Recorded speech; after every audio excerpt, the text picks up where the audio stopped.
So hello my dear YouTube family, कैसे हो आप सभी लोग। आई होप सभी लोग बढ़िया होंगे और सभी की प्रिपरेशन काफ़ी अच्छी चल रही है।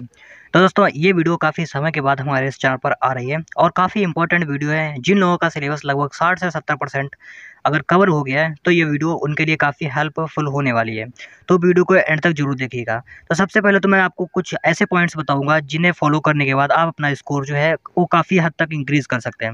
और साथ ही साथ मैं बताने वाला हूँ कि इस बार की कट ऑफ कितनी रहने वाली है और साथ साथ मैं आप लोग को बताने वाला हूँ कि पेपर का लेवल जो है वो क्या रहने वाला है। ओके, अगर आप लोग को सिलेक्शन लेना है तो इन जो मैंने पॉइंट्स को बताया इस वीडियो में उसको बिल्कुल अच्छी तरीके से फॉलो करना होगा, ईमानदारी से। तो चलो देखते हैं कि हमारा पहला पॉइंट क्या है। तो देखो, यहाँ पर हमारा पहला पॉइंट है कंप्लीट सिलेबस। देखो, आप लोगों को सबसे पहले क्या मतलब क्या करना है, क्योंकि किसी भी एग्जाम की प्रिपरेशन करो तो सबसे पहले तो आप लोग को सिलेबस कंप्लीट करना होता है। तो आपको 11th और 12th की पीसी भी कंप्लीट करनी है और साथ साथ आप लोग को बेसिक जो है वो भी कंप्लीट करनी है। बैकलॉग बिल्कुल नहीं होने देना है। अगर आपका बैकलॉग है तो लगभग 2 से 3 वीडियो पर डे आप लोग देखो बैकलॉग क्लियर करने के लिए, मतलब कि बकाया जो आपका रह गया है। पहला पॉइंट हम लोग देख लेते हैं।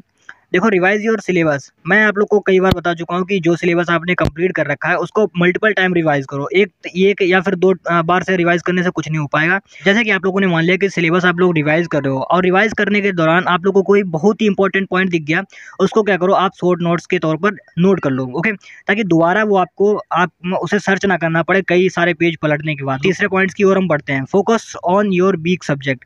देखो, कई लोगों के वीक सब्जेक्ट जैसे मान लिया फिजिक्स है। ओके, तो वो लोग क्या करते हैं कि फिजिक्स को बिल्कुल छोड़ देते हैं, कोई क्वेश्चन प्रैक्टिस नहीं करते हैं, कोई भी थ्योरी रीड नहीं करते हैं। देखो, ऐसा है, यहाँ पर आप लोग को थोड़ा मेहनत करने की जरूरत है, क्योंकि अगर आप लोग मेहनत कर जाते हो तो यहीं से आपका सिलेक्शन जो है, यहीं से सिलेक्शन की उम्मीद जो है बढ़ने लगती है। और कुछ लोगों का केमिस्ट्री होता है वीक पोर्सन, केमिस्ट्री भी हो गया, फिजिक्स भी हो गया, ये वीक पोर्सन वाले सब्जेक्ट्स हैं, समझ में नहीं आते हैं।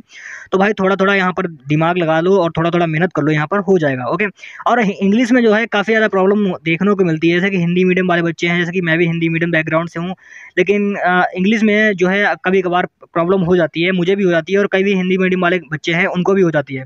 तो ये प्रॉब्लम सबके साथ होती है, ऐसा नहीं है कि आप ही अकेले हो या फिर मैं ही अकेला हूँ। ओके, तो आपको भी इन तीनों को सेम टाइम देना होगा, क्योंकि यहाँ से भी 24-24 क्वेश्चन बनेंगे, एक सब्जेक्ट से 24-24 क्वेश्चन आने वाले हैं।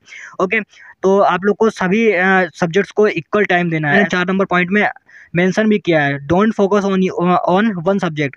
किसी एक सब्जेक्ट पर फोकस नहीं करो। जैसे कि कुछ लोग क्या करते हैं कि उनका फेवरेट सब्जेक्ट होता है बायोलॉजी, अब वो क्या करते हैं कि 3 से 4 घंटे लगातार यहीं पर स्पेंड कर देते हैं। चाहे वो आप लोग सेल्फ स्टडी के रूम में मान लो, चाहे वो आप लोग यूट्यूब क्लासेस या फिर पेड एप्लीकेशंस के जरिए मान लो। ओके, 3 से 4 घंटे यहाँ पर वेस्ट कर देते हैं। इन दोनों सब्जेक्ट से अगर आप लोग प्रिपरेशन कर रहे हो उन्हीं वाले इन दोनों सब्जेक्ट को, तो भैया सिलेक्शन नहीं होने वाला आपका। ओके, तो ऐसा मत करो कि आप किसी एक पार्टिकुलर सब्जेक्ट के पीछे पड़ जाओ और उसको रिवाइज करो रिवाइज करो रिवाइज करो। भाई आपको फिजिक्स और केमिस्ट्री और इंग्लिश को भी समय देना होगा। 5वां पॉइंट हमारा है कि ओनली एमसीक्यू प्रैक्टिस ना करो, क्योंकि आप लोग क्या है कि इस समय मार्केट में ट्रेंड चल रहा है कि टेस्ट सीरीज ले लो, टेस्ट सीरीज ले लो। तो भैया टेस्ट सीरीज से बचो जब तक आप लोगों का कॉन्सेप्ट जो है क्लियर नहीं होगा। अगर आप लोगों का कॉन्सेप्ट क्लियर नहीं है तो आप कितनी भी प्रैक्टिस कर लो, यहाँ पर आप लोग जो है नहीं कर पाओगे, क्योंकि जब तक आपका कॉन्सेप्ट क्लियर नहीं होगा तब तक आप लोग एमसीक्यू बना ही नहीं सकते हो। कॉन्सेप्ट क्लियर होने के बाद एक कॉन्सेप्ट से लगभग आप 3 से 4 क्वेश्चन अपने आप से प्रिपेयर कर सकते हो। ओके, इतना मैं आप लोग को क्लियर कर बता रहा हूँ। अगला 6वां पॉइंट हमारा क्या है। देखो, 6वां पॉइंट ये है हमारा, जो भी आप लोग एक हफ्ते में रीड करते हो, ओके, चाहे वो किसी भी चैप्टर का हो, चाहे बायोलॉजी हो, केमिस्ट्री हो, फिजिक्स हो या फिर नर्सिंग एप्टीट्यूड या फिर इंग्लिश हो, तो जितना भी आप पढ़ते हैं, मान लिया कि 120 का हमारा पेपर आता है, तो आप लोग 120 में क्या करो कि 150 का अटेम्प्ट करने की कोशिश करो।